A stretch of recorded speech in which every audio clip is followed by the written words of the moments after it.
Ашыққан адам ақылды. Ашыққан адам жетістікке көп жетеді дегенді жиі естиміз.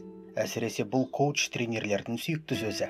Санасы мен денесі ашыққан адам табыс табу мен қиындықтан шығудың жолын қарастырары атам заманнан белгілі.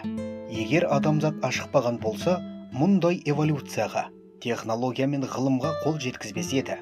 Ашықпаудың жолын іздеген алғашқы адамдар табиғатты игеріп жер өңдеді. Жануарларды қолға үйретіп, мал асырады. Мұның бәрі терімшілік пен аңшылықтан шығуға жол ашты. Сөйтіп, өркениетке қол жеткізді. Әрине, бұл эволюция заңдылығы. Алайда ашығудың биологиялық тұстары да бар. Медицинада ашығуды аурудың алдын алу мен ми қызметін жақсартуға қолданады.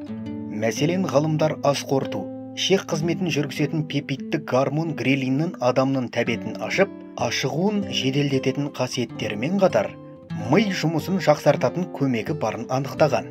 Ашыққан денеде биологиялық құбылыс іске қосылып, тазару мен жанару жүреді. Яғни, ашыққан адамның миында жана жазушылар пайда болады.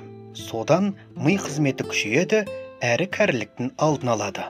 Ғалымдар грелиннің миға пайдалы екенін дәлелдемек болып, гормонның бірнеше тамшысын миға егіп көрген.